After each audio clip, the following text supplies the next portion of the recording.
Hi friends, derivative chapter चालू आहे. त्यात आपला एक्सरसाइज 1.1 मध्ये क्वेश्चन नंबर 3 पर्यंत आपलं कंप्लीट झालेले आहे. क्वेश्चन नंबर 4, 5, 6 या पुढचे एक्झाम्पल बघायचे. क्वेश्चन नंबर 4, 5, 6 हे थोडेसे डिफरंट टाईपचे मेथडची तीच राहणार आहे. फंक्शनचा डेरिव्हेटिव्ह काढायचा, कंपोजिट फंक्शन असेल तर डबल एक डेरिव्हेटिव्ह काढायचा. तर क्वेश्चन नंबर 4 मी बोर्डवर लिहिलेला आहे. सी बोर्ड क्वेश्चन या टाईपचे असणार आहे. That is F of R of X is equal to if r of x is equal to g of f of g of x, then find the value of r dash of 2. See, he r dash, f dash, g dash चा meaning काय होतो? That is the derivative of function. म्हणजे हा function काय r म्हणजेच काय, therefore derivative of r with respect to आपल्याला काय काढायचं x. ओके, या r डॅशचा मीनिंग असं होतं. समजा एफ डॅश एखादं फंक्शन एफ असेल आणि त्याचं आपल्याला डेरिव्हेटिव्ह काढायचं तर आपण कसं रिप्रेझेंट करू? That is F dash of X. म्हणजेच that is the derivative of F function with respect to X. आपल्याला डेरिव्हेटिव्ह काढून हा टेबल दिलेला आहे. या टेबलच्या आपल्याला जो अँसर येईल आपलं that is D Y by D x किंवा हे फंक्शनचं डेरिव्हेटिव्ह, त्या फंक्शनचं डेरिव्हेटिव्ह आपल्याला व्हॅल्यू काढून या टेबलमधून व्हॅल्यू ठेवून आपल्याला अँसर फाइंड करायचं. आता या टाईपचे एक्झाम्पल कसं सॉल्व्ह करायचं असेल. आता हा थोडासा टर्म थोडी कॉम्प्लिकेट वाटतं, पण त्याचा मिनिंग समजून घ्या. समजा या फंक्शनचा मिनिंग काय होतो? एक फंक्शन आहे आणि त्यामध्ये हे आतमध्ये एक कंपोजिट फंक्शन आहे. फॉर एक्झाम्पल या थोडं सिम्प्लिफाय आपण या टाईपच्या अगोदर एक्झाम्पल सॉल्व्ह केली होती. म्हणजे समजा y is equal to log of cos of X या टाईपचे. यात काय म्हणतो आपण, हे कॉस एक्स आपण फंक्शन पहिले लॉग एक्सचं काढतो, देन कंपोजिट फंक्शन असल्यामुळं हे कॉस एक्सचा नंतर डेरिव्हेटिव्ह काढतो.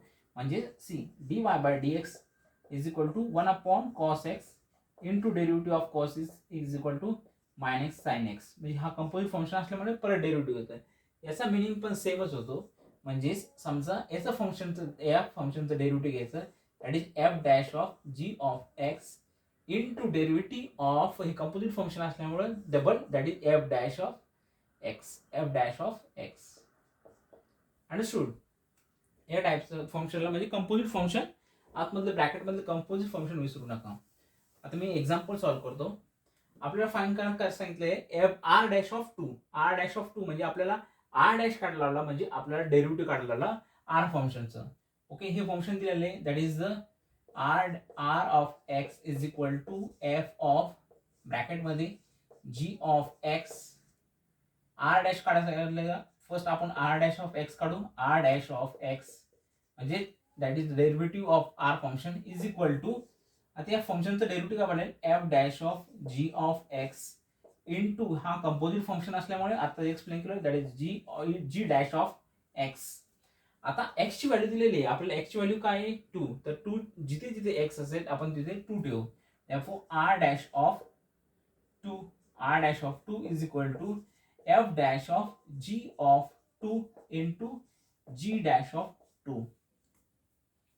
आता ह्या व्हॅल्यू असेल F dash G of 2, G dash of 2, ह्या व्हॅल्यू आपण ह्या टेबलमधून घेता. पण ह्यामध्ये ज्यावेळेस तुम्ही आता फंक्शनमध्ये हा फंक्शन आहे तर अगोदर जी ऑफ 2 ची व्हॅल्यू फाइंड करायची. जी व्हॅल्यू येईल त्या व्हॅल्यूच्या नंतर ह्या फंक्शनची जो नंबर येईल त्याची पण व्हॅल्यू घ्यायची. इथे डबल व्हॅल्यू घ्यायला लागते, लक्षात ठेवा. ओके, कसं? फॉर एक्झाम्पल एफ डॅश तसंच ठेवायचा. जी ऑफ 2 ची व्हॅल्यू फर्स्ट घ्यायची. जी ऑफ 2 काय माझा, जी ऑफ 2 म्हणजे व्हॅल्यू 6 आहे.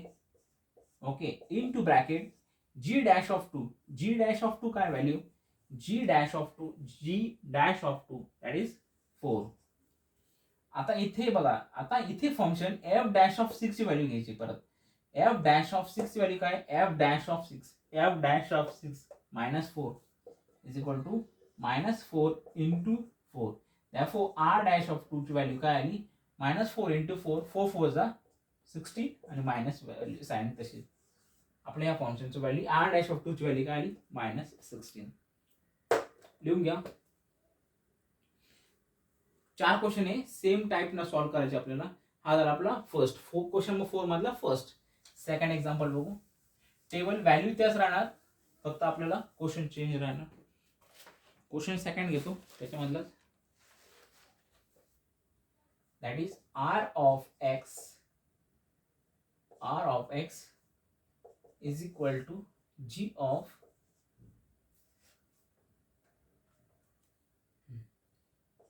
3 plus F of x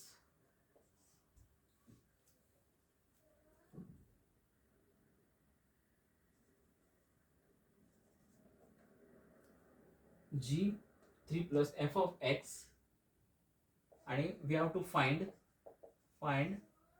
r dash of 4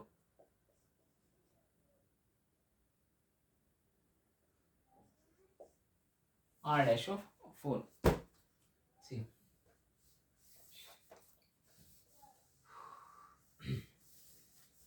r dash of 4.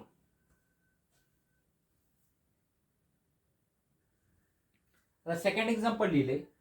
Second example बघा, सी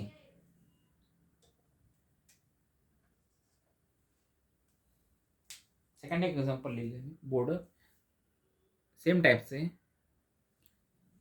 आधीच्या एक्झाम्पल मध्ये इथे फक्त स्मॉल आर होता, दॅन फंक्शन जी आणि एक्स. पहिल्यांदा फंक्शन एफ होता, नंतर जी. आता उलट पलटे मेथड तीच असणार आहे. दॅट इज आपण काय करायचं, first R dash of X घ्यायचा, that is differentiate with respect to X. Differentiate with respect to X. आरचा derivative R dash of X is equal to जीचा डेरिव्हेटिव्ह हा कम्प्लीट येतं, that is G of 3 plus F of X into derivative of, that is into derivative of जो आतमधला function आहे, that is 3 चा derivative काय येईल, 0 येईल. आणि एफ चा derivative that is F dash of X. Value आता कोणती, आर ऑफ 4 ला फाइंड करायला सांगितली, that is R dash of 4 ला फाइंड करायला सांगितली. G dash of 3 plus F of काय ठेवायचं, F of 4 then plus F dash of 4 is equal to G dash 3 plus F of 4 ची व्हॅल्यू काय, एफ ऑफ 4 व्हॅल्यू काय 3 plus F dash of 4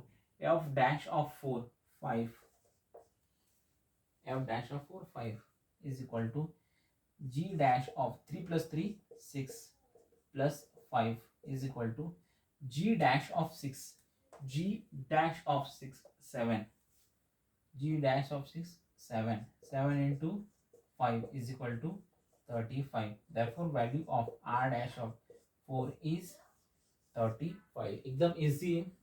फक्त इथे लक्षात ठेवा, इथं पहिल्यांदा एफ ऑफ 4 ची व्हॅल्यू फाइंड करायची, देन ऍड करायचं, नंतर जी डॅश ऑफ 6 ची व्हॅल्यू फाइंड करायची.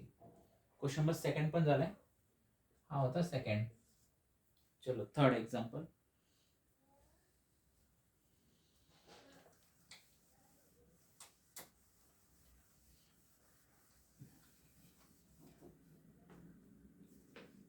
थर्ड एक्झाम्पल आहे क्वेश्चन नंबर 4 मधलंच, that is S of X is equal to F of 9 minus F of X, then find at s dash of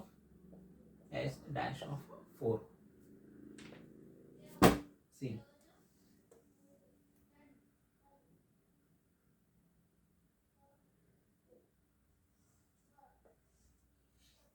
आता आधी R होता, आता एस चेंज होते, काय फरक पडणार नाही. मेथड तीच, that is the differentiate with respect to X. X चा डेरिव्हेटिव्ह काय, S dash of X is equal to F dash of 9 आहे. ओके, हा 9 आहे, जी नाही, 9 minus that is F of X. आता दोन्ही फंक्शन एफ आहे. Okay, into F dash of X. therefore at point कोणता फाइंड करायला सांगितले, एस डॅश ऑफ 4. जिथे एक्स असेल तिथे 4 ठेवा. therefore F dash of 9 minus F of 4 into F dash of 4. या व्हॅल्यू जे आहे त्याची व्हॅल्यू एफ ऑफ डॅश 4 ह्या टेबल मधून ठेवायच्या.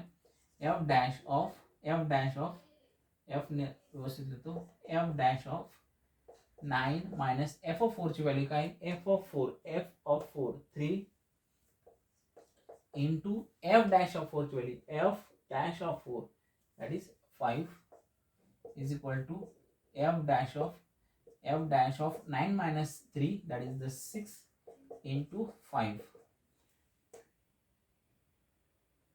इथे लक्षात ठेवा एक चुकले आपल्या, का चुकले सेम, आपण ज्यावेळेस कंपोजिट फंक्शनचं डेरिव्हेटिव्ह घेतलं त्यावेळेस 9 मायनस एफ ऑफ एक्स आहे, 9 मायनस एफ ऑफ एक्स आहे बरोबर. आपण एफ डॅश ऑफ एक्स घेतला, जर समजा एखादं फंक्शन असेल, समजा for example 1 minus x square असेल तर त्याचा डेरिव्हेटिव्ह काय येतो, दॅट इज डेरिव्हेटिव्ह ऑफ 1 इथं 0 येतो, मायनस एक्स रेस टू एनचं म्हणजे 2x येतो. ही मायनस साईन इथे कॉमन राहते, म्हणजे याचा आन्सर काय येतो, -2x येतो. तर या फंक्शनमध्ये पण बघा, यात लक्षात ठेवा, या फंक्शनमध्ये ज्यावेळेस आपण कंपोजिट फंक्शनचं डेरिव्हेटिव्ह घेतो त्यावेळेस ही मायनस साईन त्याला तिथेच अटॅच राहील, इथं मायनस साईन येईल, इथं -5 बनेल, इथं -5. लक्षात ठेवा. आता एफ डॅश ऑफ 6 व्हॅल्यू काय आहे, F dash of 6 that is -4 into -5, दोन्ही मायनस मायनस प्लस बनले, that is 5 4 20. Therefore f dash of s dash of 4 ची व्हॅल्यू काय येते 20. क्लियर अप करतो मी. चलो क्वेश्चन नंबर 4 चा थर्ड एक्झाम्पलचा आन्सर. देन नेक्स्ट लास्ट त्यामधले फोर्थ एक्झाम्पल सॉल्व करतो.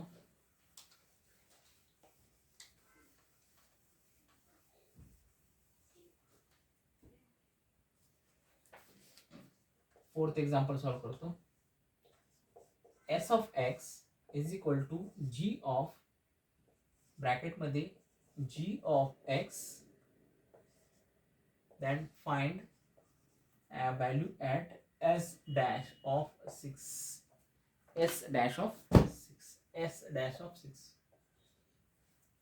Function method is differentiate with respect to x, differentiate with respect to x, s derivative s dash of x is equal to g of this function derivative, that is g of आतमधला function into derivative of g of x, g dash of x.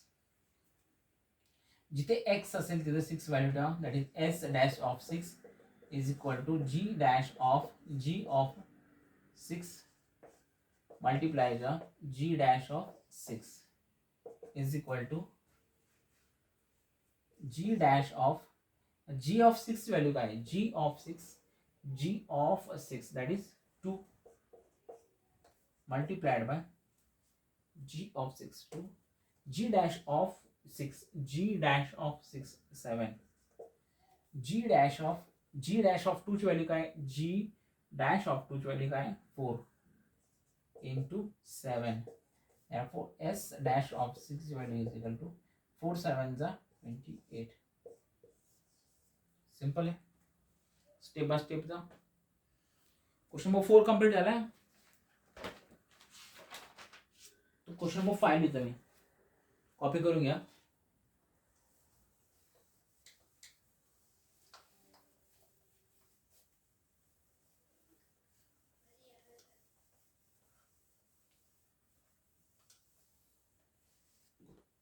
Question number 5 लिहितो. Question number 5 is equal to assume that f dash of 3 is equal to 1 minus 1, then g dash of 2 is equal to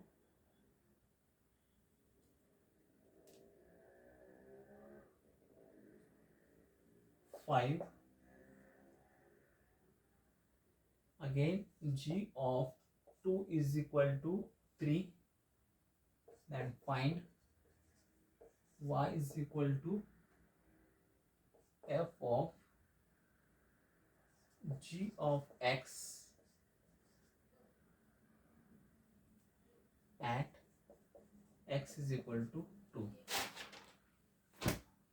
अगोदरच्या question मध्ये table दिले असेल, आता यावेळेस direct value दिलेले आहे, method तीच राहणार आपले.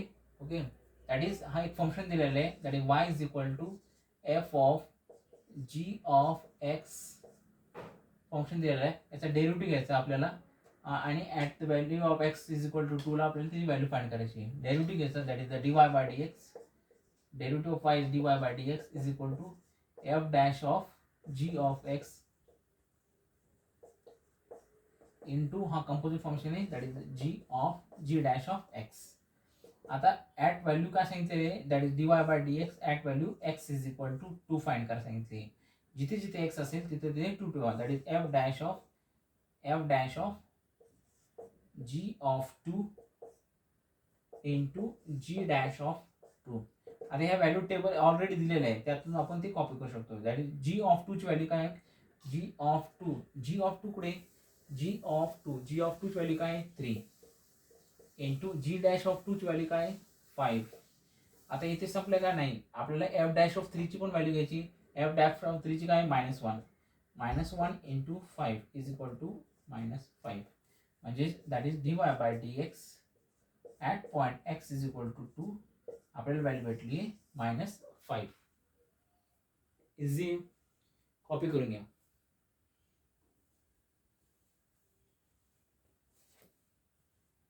हा क्वेश्चन नंबर 5. आता same question number 6.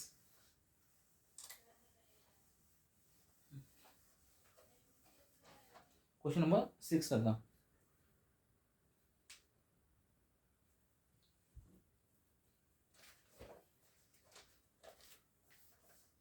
Question number 6 is equal to function दिले आहे तुम्हाला h of x is equal to root मध्ये 4 of f of x plus 3 of g of x. आणखी काही व्हॅल्यू दिलेले आहे, त्या व्हॅल्यू आपण इथे लिहू साईडला. दॅट इज f ऑफ 1 ची व्हॅल्यू दिलेली आहे 4, then g of 1 ची व्हॅल्यू दिलेली आहे 3, then f डॅश ऑफ 1 ची व्हॅल्यू दिलेली आहे 1 3, then g डॅश ऑफ 1 ची व्हॅल्यू दिलेली आहे 4 आणि फाइंड काय करायचं सांगितलेलं आहे, h डॅश ऑफ 1 ला आपल्याला व्हॅल्यू फाइंड करायची आहे. म्हणजेच आपल्याला h चा आपल्याला डेरिव्हेटिव्ह घ्यायला लागेल, ह्या h फंक्शनचा डेरिव्हेटिव्ह घ्यायला लागेल with respect to x. Therefore, taking derivative that differentiate with respect to x, h चा derivative h dash of x is equal to root x. root x चा derivative काय, that is 1 upon 2 root आणि हा 4 into f of x plus 3 of g of x तसाच into derivative of हा composite function आहे, bracket मधला हा जो कंप्लीट फंक्शन हा कंपोजिट फंक्शन आहे त्याचा derivative, that is the 4 into f dash of x plus 3 into g dash of x is equal to 1 upon 2. आता आपल्याला फाइंड काय करायचं आहे, ॲट h dash of 1. जिथे x असेल तिथे व्हॅल्यू 1 ठेवा, that 2 into root of 4 into f of 1 plus 3 into g of 1 into 4 into f dash of 1 plus 3 into g dash of 1 is equal to 1 upon 2 into root of 4 into f of 1. f of 1 ची value काय 4 plus 3 into g of 1 ची value काय 3 into bracket 4 into f dash of 1 ची value काय f dash of 1 3 plus 3 into g dash of 1 ची value काय g dash of 1 4. Simplify करू 1 upon 2, 4 plus 4 into 4 16, 16 plus 3 into 3 6, that is the root of 25 into 4 3 are 12 plus 12 upon 24 over 24, 12 plus 12 24 upon 2 into root 25 चा value काय आहे into 5 is equal to, हे थोडं रब करतो इथं लिहितो, that is 1 upon 2 root 25 याची व्हॅल्यू काय आहे is equal to 1 upon 2 root 25 ची व्हॅल्यू काय 5 into 5 into 12 plus 12 24 is equal to 2 1 2 2 1 2 2 2 4 value काय आली फायनल, दॅट इज 12/5 आन्सर आलो. Therefore at h dash of 1 is value is equal to 12/5. हे आपलं फायनल आन्सर. ओके, हे आपलं फायनल आन्सर. चलो क्वेश्चन नंबर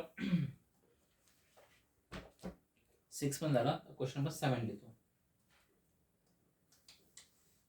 लिहून घ्या.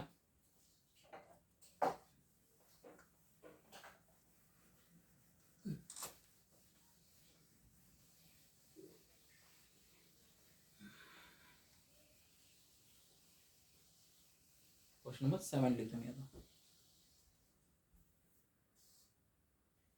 सी लास्ट एक्झाम्पल बघा. लास्ट एक्झाम्पल थोडा ट्रिकी आहे, कॉम्प्लिकेटेड आहे. कारण की हा एक्झाम्पल आपल्याला मल्टिपल फॉर्म्युले यूज करायला लागते आणि आपल्याला आन्सर फाइंड करायचं. आता फॉर एक्झाम्पल सी क्वेश्चन दिलेला आहे, find the coordinate of all the points on the curve y is equal to sin 2x minus y is equal to sin 2x minus 2 sin x at value x ची value केव्हा असेल, greater than 0 आणि लेस than 2 पाय. आपल्याला find करायची आहे x ची value. आपल्याला फाइंड करायची x ची व्हॅल्यू जी की x 0 च्या ग्रेटर आहे and or equal or greater than 1 greater than 0 or equal or less than 2 pi. आपल्याला x ची व्हॅल्यू फाइंड करायची आहे. तर कसं करणार सी, हे फंक्शन दिलेलं तुम्हाला इथे लिहितो थोडंफार, y is equal to sin 2x minus 2 sin x. आता आपल्याला काय करावं लागेल, कर्व काढायचा, म्हणजे कर्वला आपल्याला काय म्हणतो, दॅट इज डेरिव्हेटिव्ह. आपल्याला या फंक्शनचं डेरिव्हेटिव्ह काढायचं. therefore dy/dx is equal to sin 2x चं डेरिव्हेटिव्ह काय बनतं, sin 2x म्हणजेच काय आपलं, that is derivative of sin 2x that is cos 2x into हे कंपोजिट फंक्शन आहे, 2 चा डेरिव्हेटिव्ह 2x चा derivative 2 minus 2 into sin x चा derivative cos x. therefore dy/dx simplify करू, दॅट इज 2 पुढे घेऊ, त्यामधून दोघांमधून 2 कॉमन काढू, दॅट इज 2 इंटू आतमध्ये काय राहिलं cos 2x minus cos x. आता बघा हा 2 इथे मल्टिप्लाय आपण कॉमन घेऊन इथे या साईडला आपल्याला आता व्हॅल्यू दिलेली आहे, value at dy/dx is equal to, इथे dy/dx ची व्हॅल्यू दिलेली at is equal to 0. Okay, dy/dx ची व्हॅल्यू दिलेली 0 क्वेश्चन मध्ये दिलेली व्हॅल्यू.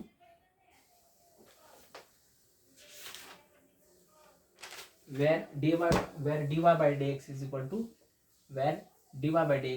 0. म्हणजे हे व्हॅल्यूची आपल्याला कर्वची व्हॅल्यू काय दिलेली 0. म्हणजे ह्या व्हॅल्यूला काय ठेवतो मी, 0 is equal to 2 into cos 2x minus cos x. आता हा 2 इथे मल्टिप्लिकेशन मध्ये इकडे गेल्यानंतर हा डिवाइड म्हणजे 0/2 म्हणजेच काय म्हणतो 0. म्हणजे इक्वेशन कसं बनेल माझं, आणि 0 is equal to cos 2x minus cos x या टाईपमध्ये बनेल. आता सिम्प्लिफाय करायचं असेल किंवा एक्सपान्शन करायचं असेल तर हा कॉस्टला तर मी काय करू शकत नाही. आता राहिला फक्त माझ्याकडे cos 2x. मग cos 2x चे माझ्याकडे कोणते कोणते फॉर्म्युले, तर cos 2x चे माझ्याकडे 3 फॉर्म्युले, that is cos 2x is equal to cos square x minus sin square x. हा एक फॉर्म्युला आहे. दुसरा आहे cos 2x is equal to 2 cos square x minus 1 आणखी cos 2x is equal to 1 minus 2 sin square x. आता या पहिल्या फॉर्म्युल्यामध्ये sign आहे त्यामुळे मी हा फॉर्म्युला यूज करू शकत नाही. दुसऱ्या थर्ड याच्यामध्ये पण साइन आहे, मी हा पण यूज करू शकत नाही. मग राहिला कोणता बदलावाला, दॅट इज cos 2x. मग त्यामुळे मी हा फॉर्म्युला यूज करतो, that is equal to 2 cos square x minus 1 minus cos x. थोडासा मी तर प्रॉपर अरेंज करतो, मायनस साइन एंड घेतो, that is equal to 0. 0 is equal to 2 cos square x minus cos x minus 1 बनलं. Okay, हे माझं काय झालं, या टाईपचं माझं क्वाड्रेटिक इक्वेशन झालं. क्वाड्रेटिक इक्वेशन झालं तर मला ते सिम्प्लिफाय करून मला व्हॅल्यू भेटतात क्वाड्रेटिक इक्वेशनच्या. ओके, म्हणजे फॉर एक्झाम्पल कॉसची व्हॅल्यू भेटेल. हे क्वाड्रेटिक टाईपचं इक्वेशन झालं. फॉर एक्झाम्पल कसं टाईप झालं, समजा कॉसला मी h ठेवलं, put cos x is equal to h. Okay, तर हे इक्वेशन कसं बनेल, that is 0 is equal to 2h² minus h minus 1. आता थोडंसं रिअरेंज करतो आपलं इक्वेशन टाईपचं. That is 2h² minus h minus 1 is equal to 0. झालं की नाही आपलं क्वाड्रॅटिक इक्वेशन टाईपचं. तर या टाईपचं आपण सॉल्व कसं करतो, आपण सॉल्व करतो फॅक्टरायझेशन मेथडनं. फॅक्टरायझेशन म्हणजे या दोनचं मल्टिप्लिकेशन करतो. दॅट इज 2 into -1 म्हणजे -2 बनतो. याचे आपण फॅक्टर फाइंड करतो, ज्याचं ॲडिशन आपल्याला मधली टर्म येते. म्हणजेच माझं -2 + 1 म्हणजेच 2 याची व्हॅल्यू पण -2 यायला पाहिजे. -2 into 1 दॅट इज -2 आणि याची ॲडिशन ही मधली टर्म यायला पाहिजे. -2 + 1 म्हणजे काय आलं -1 म्हणजे आपलं फॅक्टर बरोबर आहे. मग काय करतो, that is 2h² minus 2h + 1 - 1 is equal to 0. यामधून मी 2h कॉमन घेतो. राहिलं काय h - 1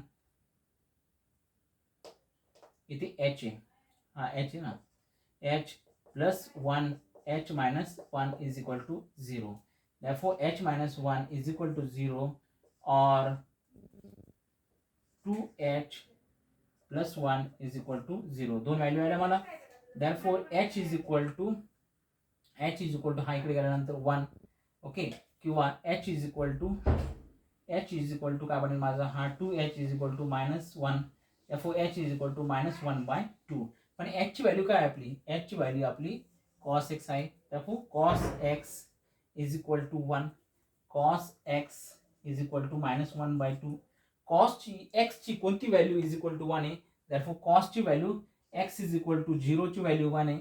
आणखी cos x is equal to 2π ची व्हॅल्यू 1 आहे. ही एक व्हॅल्यू भेटली आपल्याला, ही एक व्हॅल्यू भेटली. ओके, आता याच्यामध्ये जेव्हा cos -1/2 असेल तर व्हॅल्यू काय येते. Therefore cos -1/2 म्हणजेच काय, cos 1 - 1 that is cos π/3. cos x is equal to -cos of π/3. Minus value चालणार नाही, तर आपल्याला काय करावं लागेल, क्वाड्रंट पण चेंज करावं लागेल. क्वाड्रंट सेकंड क्वाड्रंटमध्ये आपला कॉस पॉझिटिव्ह असतो, म्हणजे हे माझं पाय झालं. पायला चेंज केल्यानंतर पाय मायनस जावं लागेल. Therefore हे मग मायनस गेल्यानंतर ही कॉस व्हॅल्यू प्लस होईल. Therefore cos x is equal to minus plus होईल. ही cos पाय मायनस π/3 बनेल. आता cos कट झाला. Therefore π - π/3 x is equal to काय बनेल माझा π - π/3. π - π/3 is equal to 3π - π/3. 3π - π 2π/3. x is equal to 2π/3. भेटले value. x is equal to 0, x is equal to 2π आणि x इज इक्वल टू 2π/3. 3 पण व्हॅल्यू भेटल्या एक्सच्या. ओके, इथेच आपण एक्सरसाइज 1.1 कंप्लीट झालेली आहे. क्वेश्चन नंबर 8 राहिलेला आहे. खूप सोपा आहे, फिल इन द ब्लँक्स आहे, तो डायरेक्ट करू शकता. आपण पुढच्या लेक्चरपासून इनव्हर्स फंक्शनचे डेरिव्हेटिव्ह कसे काढायचे ते बघणार आहे. आतापर्यंत आपण कॉम्पोजिट फंक्शन कंप्लीट केलेलं आहे. कॉम्पोजिट फंक्शनचे कोणते जे फॉर्म्युले आपण लिस्ट आउट डाऊन केले होते ते सगळे सेपरेट करा, म्हणजे त्याचं तुम्हाला एक बंच राहील. आता नेक्स्ट ज्यावेळेस आपण इनव्हर्स फंक्शन करू त्यावेळेस हे मागचे पण फॉर्म्युले लागतील, प्लस इनव्हर्सचे पण ॲड करावे लागतील, म्हणजे तुमचा कंप्लीट फॉर्म्युले बनत चालेल. Okay, thank you.